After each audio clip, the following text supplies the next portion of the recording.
नमस्कार, मैं हूं जितेंद्र सिंह चौहान और आप देख रहे हैं Sagwara live news. The Kashmir files को लेकर सागवाड़ा शहर के सुरभि सिनेमाघर में फिल्म रिलीज होने के दूसरे दिन सुरभि सिनेमाघर जय श्री राम, वंदे मातरम, भारत माता के जयकारों के नारों से गूंज उठा। भारतीय जनता पार्टी के बैनर तले विश्व हिंदू परिषद, बजरंग दल, गौरक्षक दल, मंदिर जीर्णोद्धार समिति सहित कई सामाजिक संगठन इस फिल्म को देखने के लिए आए। भारतीय जनता पार्टी के लगभग सभी वरिष्ठ नेता, कार्यकर्ता और पदाधिकारी भी इस फिल्म को देखने के लिए सपरिवार पहुंचे। इस दौरान मातृशक्ति भी सुरभि सिनेमाघर में फिल्म को देखने के लिए पहुंची तो पूरा सुरभि सिनेमाघर जय श्री राम और वंदे मातरम के नारों से गूंज उठा। इस फिल्म को देखने के बाद क्या कहा सभी संगठनों ने और मातृशक्ति ने, इससे पहले देखते हैं सिनेमाघर की एक झलक जब पहुंचे सभी हिंदू संगठन फिल्म देखने। वंदे मातरम, जय श्री राम, जय श्री राम, जय श्री राम, वंदे मातरम, वंदे मातरम, वंदे मातरम, वंदे मातरम, हाथ ऊंचा करके भारत माता की वंदे मातरम, वंदे मातरम, वंदे मातरम। दूध मांगोगे खीर देंगे, दूध मांगोगे खीर देंगे, तेरे रामचंद्र भगवान की जय, श्री राम चलो, श्री राम चलो, हरि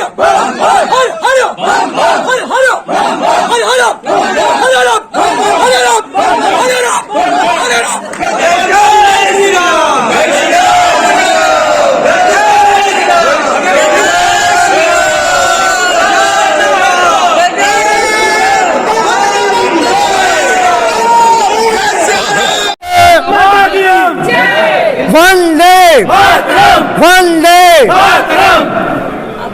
जी सर, आज जो यहाँ पर आपने मूवी देखी द कश्मीर फाइल, हाँ, इसके बारे में हम क्या प्रतिक्रिया व्यक्त करना चाहेंगे, बताएं। मैं इस मूवी के बारे में ये कहना चाहूँगा कि हमारे देश में छद्म धर्म निरपेक्षता की आड़ में हमारे निर्दोष हिंदू भाइयों को इन आतंकवादियों ने अपने जुल्म का निशाना बनाया और अपने आप को कथाकथित धर्मनिरपेक्ष कहने वाले जो नेता हैं वो इन आतंकवादियों का समय समय पर पक्ष लेते रहे, उनको बचाते रहे और उनका हौसला बढ़ता गया। लेकिन अब वक्त आ गया है कि हर हिंदुस्तानी इस सच्चाई को पहचान गया है, जान गया है। इसलिए ये छद्म धर्मनिरपेक्षवादी अब अपने छिपने की जगह ढूंढ रहे हैं और ये हिंदुस्तान का युवा, हिंदुस्तान की जनता अब जग गई है और अब इस देश में आतंकवाद को कभी सहन नहीं किया जाएगा, मुंह तोड़ इसका जवाब दिया जाएगा। भारत माता की जय, भारत माता की जय।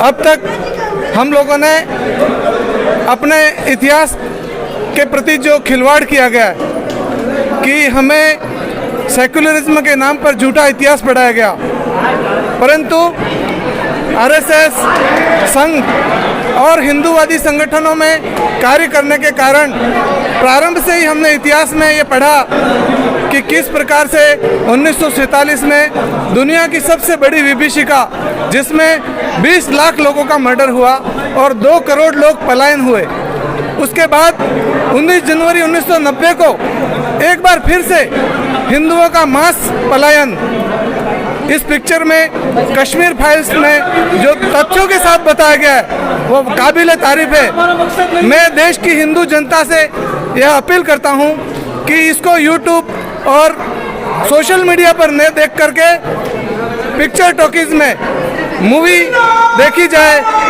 ताकि विवेक अग्निहोत्री, अनुपम खेर, जैकी श्रॉफ ऐसे कलाकारों ने पिछले 7 वर्षों में, मिथुन चक्रवर्ती ऐसे 7 वर्षों में दुनिया के कोने कोने में जाकर के बाइट्स इकट्ठा किया और जो ये एक सुंदर मूवी हिंदू समाज को जागृत करने के लिए प्रस्तुत की है, वाकई में काबिल तारीफ है। एक बार पुनः मैं सारे हिंदू समाज से इसको थिएटर में आकर देखने का आग्रह करता हूँ। जय हिंद, जय भारत। सवाल करना चाहता हूँ, के कारण 370 बनाई है ये क्या पूरी 100% इसमें जो सच्चाई दिखाई गई है, और इसके अलावा इस फिल्म के बारे में ये जानना चाह रहा हूँ कि क्या पूरी कहानी वास्तविक जो है वही दिखाई गई है या अभी कुछ अधूरी रही है इसमें? भैया ये तो एक खाली वानगी है। अगर आप कुछ पुस्तकें पढ़ेंगे, जगमोहन की my frozen turbulence of Jammu and Kashmir, ऐसे जनसंघ के प्रथम अध्यक्ष थे, उनकी पुस्तक पढ़ेंगे, कश्मीर जीत में हार, शेषाद्री जी की पुस्तक पढ़ेंगे, ज्योति जला निज प्राण की, ऐसी पुस्तकें पढ़ेंगे तो इससे भी खौफनाक दृश्य आप पढ़ सकते हैं। जो हिंदू समाज का मतलब ये तो एक वानगियाँ है, जो पिक्चर की एक मतलब एक सीमा होती है, क्योंकि इसको सेंसर वगैरह से पास करना होता है। बाकी आज आप उन तथ्यों में और जाएंगे, जबरदस्त जेनोसाइड हुआ है हिंदू समाज का, और 1, 2, 5, 2 नहीं, हजारों लाखों। आप विचार करिए, 5 लाख लोगों को एक साथ एक दिन में 2 दिन में अगर अपना घर छोड़ना पड़ेगा, कितना मुश्किल बात होती है। आप फील कर सकते हैं। अभी अपने को अपने घर जाने की जल्दी है कि कब मैं अपने घर चला जाऊं, लेकिन अपने पुश्तैनी घर को छोड़ करके हमेशा के लिए दर दर की ठोकरें खानी पड़ी। आप इस चीज़ को महसूस कर सकते हैं। इसको 1/4 बताया गया है, वास्तविक 1/4 नहीं, एक थोड़ा सा अंश।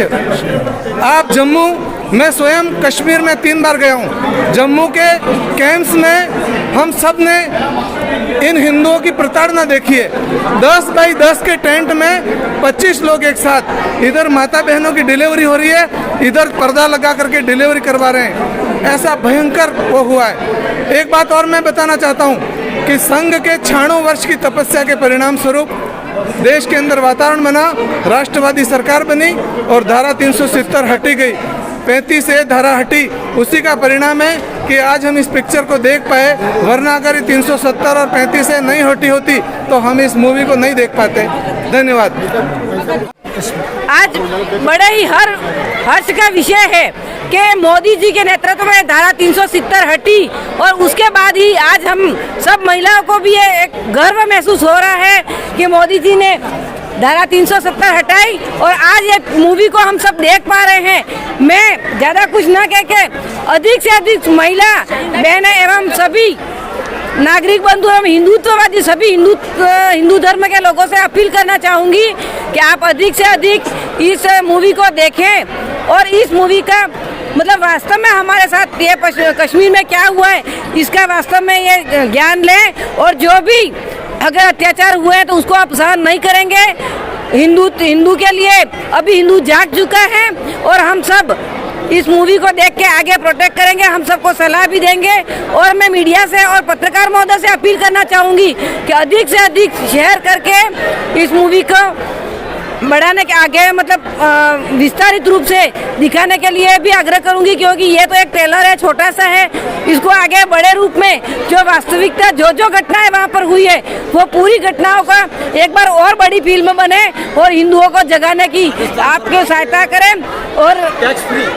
और राजस्थान सरकार से ये अपील करना चाहूंगी कि इस मूवी को टैक्स फ्री किया जाए, ये हम सब महिलाओं की मांग है। वंदे भारत माता की।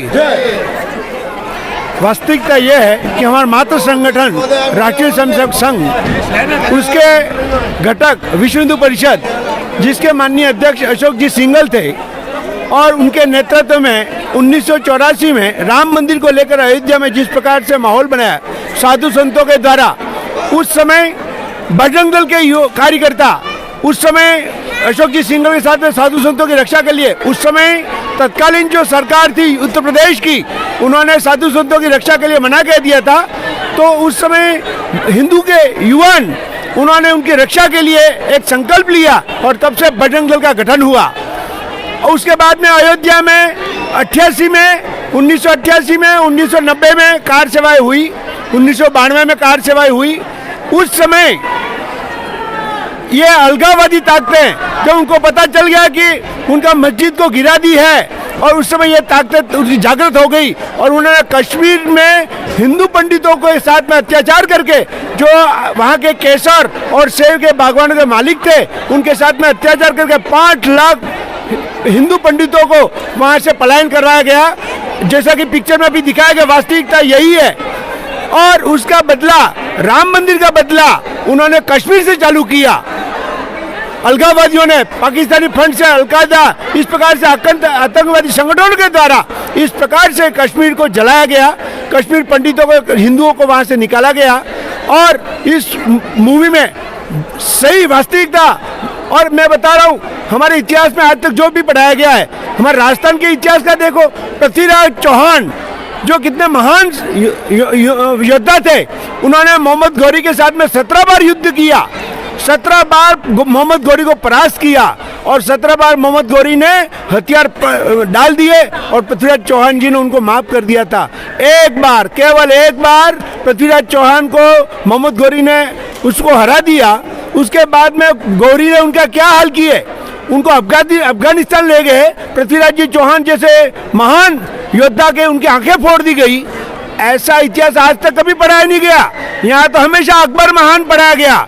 आज ये जरूरत है इस प्रकार की पिक्चर को बता करके भारत के नए युवान अपने वास्तव भारत माता के साथ में उनका कितना प्रेम है, इस प्रकार के इस मूवी को देख करके हम बहुत खुश हैं। और इसके मैं राजस्थान सरकार से भी अपील करना चाहूँगा कि इस मूवी को टैक्स फ्री करके सभी जनता को साथ में ये लाभ दिलाएं और अधिक से अधिक इस जनता इस पिक्चर को देखे, वास्तविक में कश्मीर पंडितों के साथ में क्या हुआ है। और हमें पुनः स्थापित करके उन कश्मीर पंडितों के लिए मैं माननीय मोदी जी और अमित जी शाह, उन सबको मैं धन्यवाद देना चाहूँगा।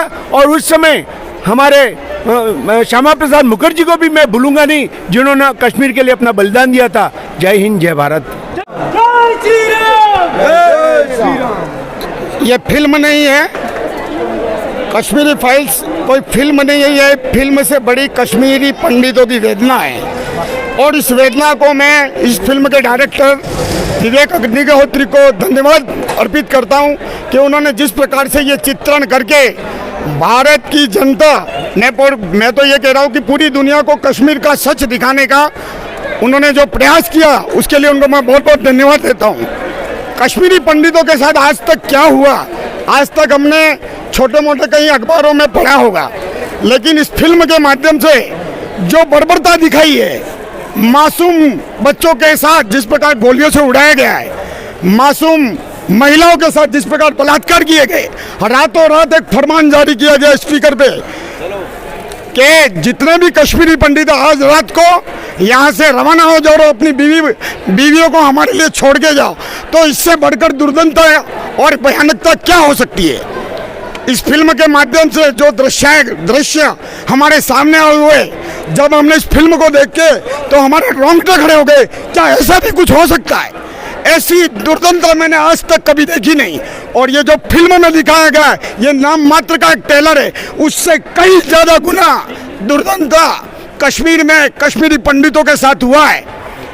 ये हमारा सौभाग्य है कि हम सब लोगों को, भारतीय जनता पार्टी संघ परिवार के लोगों को या हिंदू समाज को इस फिल्म को देखने का हमें अवसर मिला और हम कश्मीर पंडितों के साथ जो कुछ हुआ उसको समझ पाए, वास्तविक उस दिन क्या हुआ था 90 में।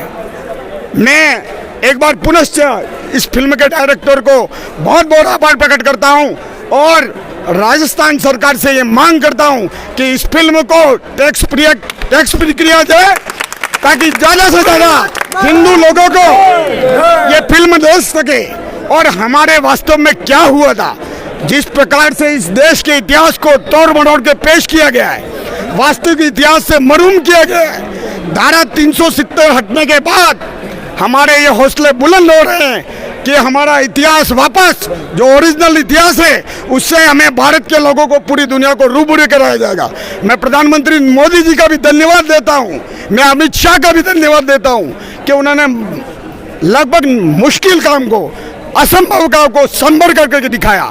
धारा 370 इनको उन्होंने हटाया। बहुत बहुत धन्यवाद, आभार। भारत माता की वंदे वंदे वंदे। मेरे पास आज इस फिल्म को देखने के बाद बहुत कम शब्द बचे हैं और एक शर्मिंदगी का भाव भी मेरे अंदर जगा है कि 32 साल तक कश्मीरी पंडित इस देश में ही शरणार्थी हो गए और हम उनके बारे में कुछ भी जान नहीं पाए, न जान पाए न ही हम कुछ कर पाए। आज भी कश्मीरी शरणार्थी के रूप में ही, विस्थापितों के रूप में ही दिल्ली में और जम्मू में बिखरे हुए हैं।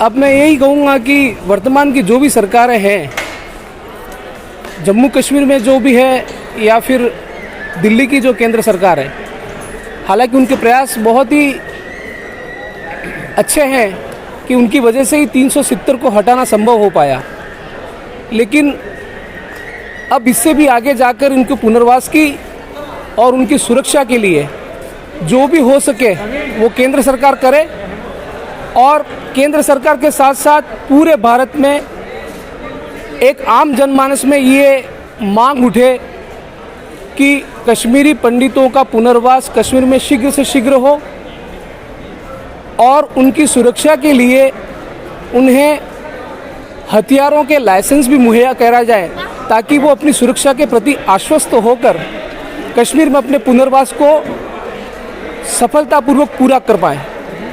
धन्यवाद। भारत माता की जय।